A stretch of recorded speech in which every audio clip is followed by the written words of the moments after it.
Hello, and today we are talking about waste and value. I was playing Genshin Impact, and I started playing Genshin Impact right after it launched back in late 2020. That was during COVID, and it was a time in my life which felt a bit bleak. I didn't even realize my life felt bleak at that time, but it did. And Genshin Impact was a game that gave me a chance to get away from reality and feel completely and entirely amazed as I immersed myself in that game world. Now, fast forward 3 years, and the newness has worn off. The game doesn't feel as magical as it used to. Not because it's less magical, but just because you get used to things and it's not the same as it was the first time. And yet, it's still an amazing game. Beautiful world. Great style. Art style of the characters and the graphics is just terrific. The music is amazing. There's so much I like about Genshin Impact. And on some level, I'm not a fan of gacha games. I'm not a fan of aggressive, toxic, gambly monetization. And yet, the experience I've had with the game has been really wonderful because it's been only positive. So there's a special event going on in the game now where you can select a legacy character that you want to wish for, and then you increase your chances of being able to pull that character in the gacha system. And since day one, I always wanted Jean, the character from Mondstadt, legacy character that was one of the 5-star characters at launch. The only thing is, typically when you get new characters, they're the more recent ones. So I kind of thought, well, there's probably not much of a chance that I'm going to be able to pull that character because it's one of the original ones and I didn't ever get it. And that was one of my favorite characters. So I saw this opportunity to pull for that character finally. And so I spent $150 on Genesis crystals, the premium currency you'd use for pulling in the gacha system. And I gambled for that character and I got it. And I thought that was super cool because I've wanted that character for 3 years. And the truth is, I don't feel like I mind paying $150 for this because I just enjoy it. It's kind of hard for me to put it into words. It's just, it feels special to me. And having that character that I always wanted to have on my account, it's worth $150 to me. And by every rational standard, it's not worth $150. By all rational standards, I just wasted $150. And yet, the truth is, it brings a sense of joy into my life. I'm not spending money I don't have. I'm not being a poor steward of my finances. I'm doing all right. And I can afford to do it. And it's not like it's a toxic lifestyle where I'm constantly putting tons and tons of money into this game. You know, I think I've put $5 a month when I've been active in the Welkin Moon thing, which lets you basically get daily login rewards. But I haven't really put that much money into the game This is probably the first time I've put that amount of money into the game, actually, all at one time. And when I compare that to money I've wasted on things like buying food to eat out or gas to go on road trips places or stuff like that, it's really just small money, But the point I wanted to talk about today is what constitutes value and what constitutes a waste. And I think it's important to understand that in life we have these rule books in our mind that we should be following. We have the conventional wisdom that's going to be there to tell us, here's what you probably should be doing or what you shouldn't be doing. Here's what's good guidance and here's the bad guidance. And we should live our lives by some rational standard. Don't get me wrong. But there's also something to be said for the fact that life's filled with exceptions to the rule. It's filled with times when you're just minding your business, you're doing your thing, and then something strikes your fancy.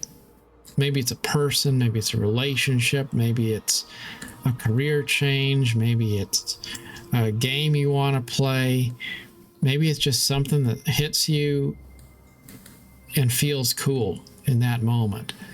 And you'll never look back in your life with regret on the times when you thought something was cool and you just didn't. You'll find that a lot of the best things in life are things that perhaps defy convention to some degree. Things that inspire you, even if they don't necessarily make a lot of sense, or maybe you don't know even why. You just kind of follow your heart and it feels meaningful.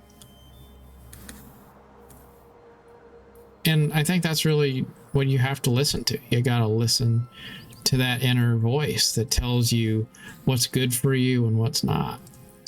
If you're trying to figure out what food you should eat or what food you shouldn't eat, or what's going to be good for you or what's not going to be good for you, the truth is most of the time our instinct is pretty good about telling us what we need and what we don't, if we listen to it. And there's things you can give up and then you actually wind up feeling better when you don't have those things going on in your life. And then there's other stuff that seems like you might as well give it up. It doesn't seem like it's something that's important, but it feels important to you. And if you do give it up, then you ultimately feel like you've lost some part of yourself. So just don't worry so much about following the rules, but listen to your inner voice and see, how does something make you feel? Does it make you feel good? Does it make you feel inspired? Does it make you feel happier? And if it does, then probably it's not going to be a terrible thing for you to go ahead and do it. But you do have to make sure your life balances out. You do have to make sure that you're fully reconciled. It's like the $150 that I spent on that game. It'd be a totally different story if I was saddled in a bunch of credit card debt that I hadn't paid off and I'm not able to afford to do this, but I'm doing it anyway. Or if it was unhealthy to the point where, I just know I'm not doing the right thing, but I'm going to do it anyway, and that's where it's another good point. What makes something irresponsible? Like, how do you know if something's irresponsible? And I think just because, again, your inner voice is telling you, oh man, I shouldn't do this. This is not going to be a good thing, and you got that voice of conscience nagging at you. And if you do, then you probably ought to listen to it, because you're never going to be happy with yourself for making a decision that kind of was not in line with your conscience at the time when you made it. And everybody's line gets drawn in a different place. Like, what's right for me isn't necessarily what's right for you. You just got to kind of listen to that still small voice inside. Like, what's going to give you good fruit in your life? What makes you feel a sense of joy today? What makes you feel like you're doing the right thing? What makes you feel happy? What makes you feel like you're overextended, or like you're doing something that's not in your own best interest from a mental health perspective? You know, are you doing what you feel is best for you, or are you overriding those feelings and doing what you feel other people want you to do, or what you just think is kind of a rule you put in place for yourself and you have to follow it? You know, if you miss something 100%, then you probably shouldn't give it up. But if you don't, then it's okay to take a break from something. It's like that with gaming, definitely. There's games that I play every day, like Elder Scrolls Online. I like the game. There's some things I don't like about the game, but overall I like the game. I like the world. It feels meaningful, and I just want to be part of it. So I keep playing the game. And, you know, is it the best game out there? I don't know. Not necessarily. I like it though. And if I stop playing it and I walk away from it, then at some point I'm going to start thinking, man, I missed that game. I want to go back. So when I have that feeling, then I go back. Doesn't mean that I have to play it forever. But sometimes we try to draw a hard line and say, okay, you know, I'm gonna quit this thing. Well, okay, well, maybe you don't have to say you're quitting something. Maybe you're just not doing it right now, because you might get a hankering to want to go back a little while down the road. So you don't necessarily need to close every single door. Sometimes you go through a doorway and you might not come back, but it's quite possible that you will. And you always should leave the door open to follow in your heart wherever it takes you.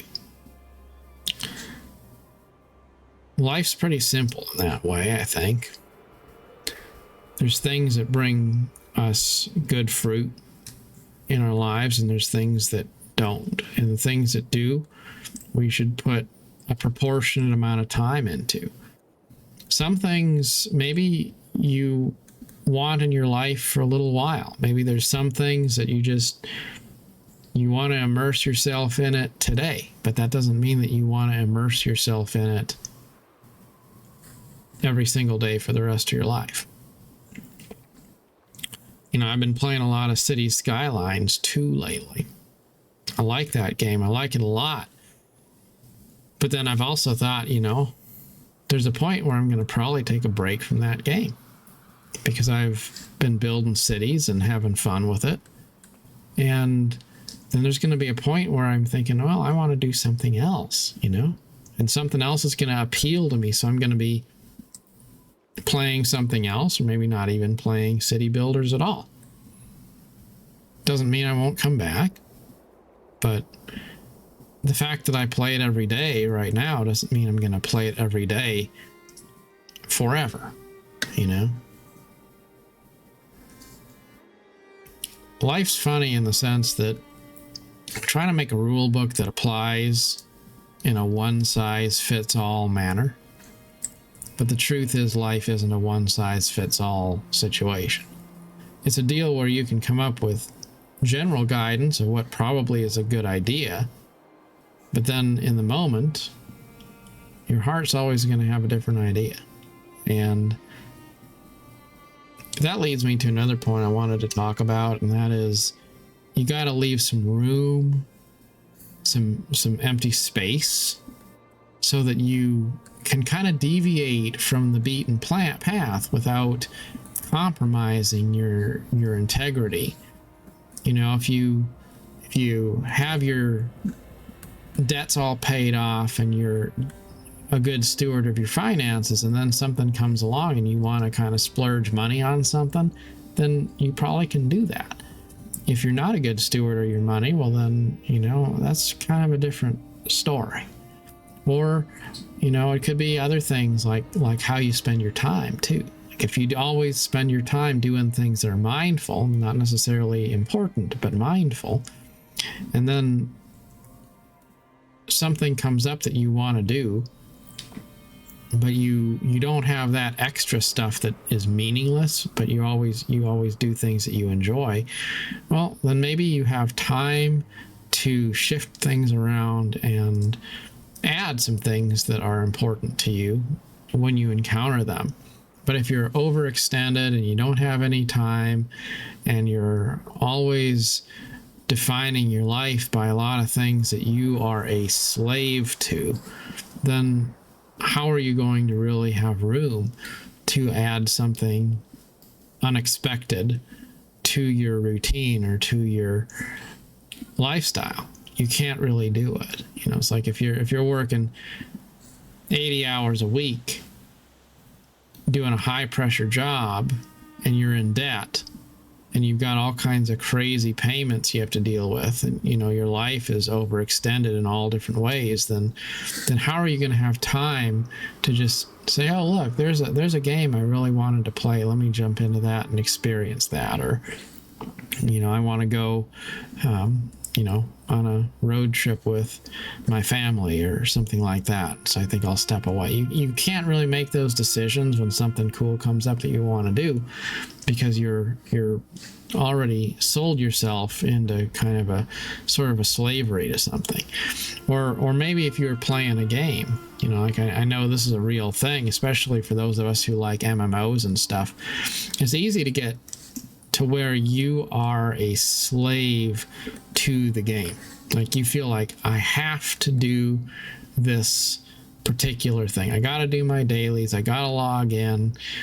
I've been playing for a long time. I got to keep playing. Well, are you having fun though? That's the question. And if you are, then by all means, keep on logging in every day. Absolutely. But if you're not, and you're just feeling like you have to do your chores, then take a break for a while. Step away, because maybe there's some other titles that you want to experience. Maybe there's some other hobbies you want to jump into. And if you're always feeling like you have to do this or that thing, then you don't have time or space to do the things that you want to do. So I think life is kind of a mixture of maybe both of these two ideas. On one hand, you want to be free to immerse yourself in a lot of different things as your desires lead you. But then you also don't want your life so filled with dabbling in everything that you never feel like you have time or space or peace to commit to any one thing. You're always worried, you know, how am I going to find time to do all the things that are on my to-do list of things to do? Well, you don't have to do everything. It's okay. Some things go undone. As long as you are following the calling of your heart, you're doing things that you enjoy, you're doing things that bring a sense of happiness and fulfillment into your life, then it doesn't necessarily matter what the outcomes are. It doesn't matter necessarily whether it aligns with what other people think you should be doing or what traditional, conventional wisdom would say you should be doing. At the end of the day, if you enjoyed everything you did in your life every day of your life, you'd have a good life. And you probably would live your life in a way that would be reasonably conducive to improving and serving well the respect of other people too. When people are putting themselves last, they're usually not very good at taking care of other people. And that just boils down to that whole concept of you can't fill up a cup that's already full. You can't add anything if you don't have any room to add anything. And I think that's where a lot of us go wrong, maybe, because we fill up our lives with things that don't mean very much, or, you know, we do things other people want us to do, and we don't really listen to that still small voice inside that tells us what's going to bear good fruit in our life or what isn't. And then we wind up overextended, and we wind up unhappy because we feel like we have to be slaves to the things that should be serving us and get our priorities a little bit backwards. Wisdom is a guidebook, but as much as I would like to say there's a rule book for every single thing in life, I think if there's any rule you should probably follow, it's to listen to the calling of your heart and do whatever it is in the moment that feels like it is going to bear the fruit of joy and peace in your life today. And only you know what that is. That's the beauty of it. We all know when we're doing something we feel is maybe toxic or painful, or when we're doing something that just makes us feel happy and at peace. Maybe it's the things that make us feel like we're young again, the things that make us feel like children instead of tired, old grown-ups. Those are the things that probably we should be putting more time into. I really do think that life doesn't have to be a thing where you have this sense of imagination and excitement about life, and then you just lose it, and you get cynical, and you get tired, and you just don't care about anything anymore. I really think that our imaginations remain alive throughout our whole lives. I think it's just we convince ourselves that we got to put away the things of youth, and we think that we know better, and it's funny how cynical people get. Like there's this whole thing about this bridge, and a ship has sailed into the bridge in Baltimore and knocked it over, and that's a tragedy. But what I've noticed is now there's a bunch of people, and some people are saying it was like a terrorist attack, and some people are saying that the bridge was blown up and somebody planted explosives in the bridge, and it was like a false flag operation kind of thing. Some people are saying, well, the ship deliberately steered into it and it was all planned. And most of these allegations are just people saying crazy things on the internet, because that's what people do. But what strikes me as interesting is, why is it that so many people make their main source of entertainment in life this kind of doom and gloom and negative stuff? Like if you need to be aware of something because of your position in the world, then of course make yourself aware of it. I'm not saying to be ignorant, but there's a lot of people who just spend their life raging against things, looking for something that can be material for them to use as evidence that the world is falling apart and broken and life is bad, other people are bad. No, don't get me wrong. There's a lot of bad things in the world. But I think the truth is, a lot of people, they say that they just want to be informed, but really it's more like they're just cynical. That's more what it is. They're cynical and they want attention, and it's just this sort of a toxic poison that slowly works its way into the soul.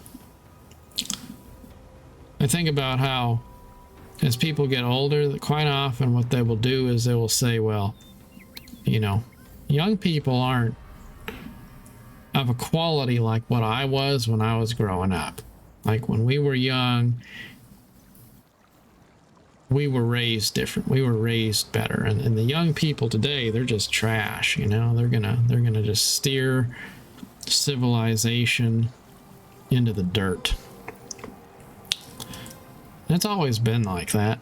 Like every generation, the older people will look back on the younger people, and they look down at them and treat them like they're garbage, and you know, just kind of have this attitude that young people these days, you know, they're a lost cause. And that's not an attitude we should have. It really isn't. Because the truth is, there's a point in our lives where our time in the sun's over, and then it's somebody else's turn, and quite often that somebody else is those very young people who maybe we get cynical about, start to say, oh well, you know, they're not all there.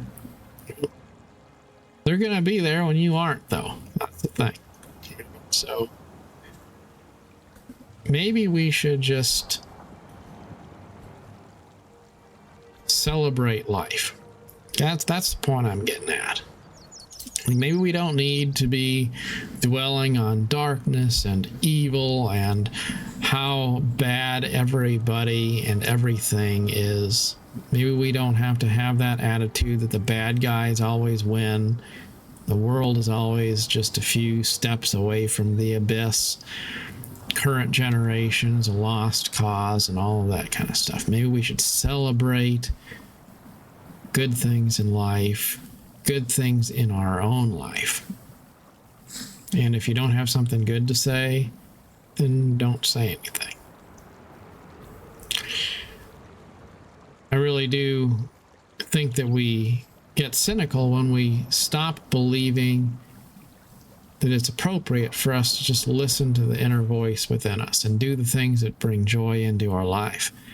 Because when you start saying, well, I have to deprive myself of joy, I have to deprive myself of happiness, I have to give up the childish things, I have to give up the simple things, and I've got to be serious about life. I've got to, you know, have all the answers. I've got to be, you know, the mature adult in the room. Well, then you start to get cynical because you're denying yourself that sense of wonder, that sense of joy, that sense of open-endedness, that sense of wonder and excitement about life. You deny that to yourself. Well, then after a while, you also just want to make sure no one else has any fun either. It's basically just that attitude, if I'm not going to have fun, then nobody's going to have fun. And we start to view the more suffering we impose on others and the more suffering we endure ourselves, the better quality our lives must be. And we totally forget that childlike innocence of just going toward the light and doing things that feel good. And understanding that if it makes us feel joyful, we should be doing it. And if it doesn't feel special, then maybe we should just leave it alone. It's just simple.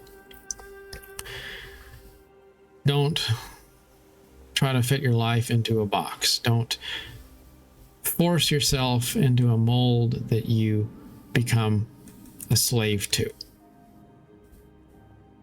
Don't worry what other people are doing. Just do what you feel bears good fruit in your life on a spiritual level. And if you do that, chances are you're going to wind up making pretty good decisions long term.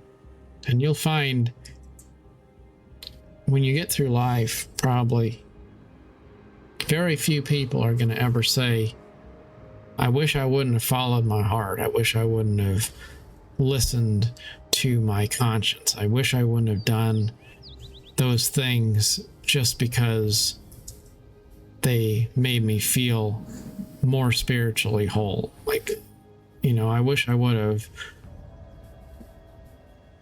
spent more time doing what other people wanted me to do, or I wish I would have been more serious in life. Like, I don't think so. Truth of the matter is, usually when people get old at the end of their life, they start to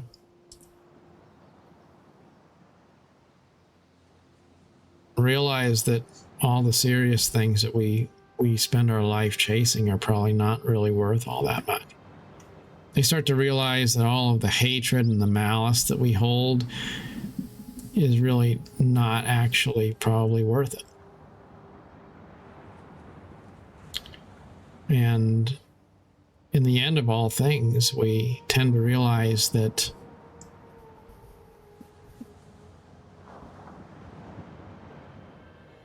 probably following your heart instead of always trying to have a rational explanation for everything is not a terrible way to live, after all. So wherever you find yourself on your adventure, I hope that you are finding some peace and some joy in life's craziness. And don't beat yourself up too much for anything. Just enjoy the journey and look for things that bring happiness into your life and invest in those things. You probably won't regret it. And you don't really have to follow a rule book. You just have to follow your heart. So till next time, best of luck on your journey, and thank you for watching.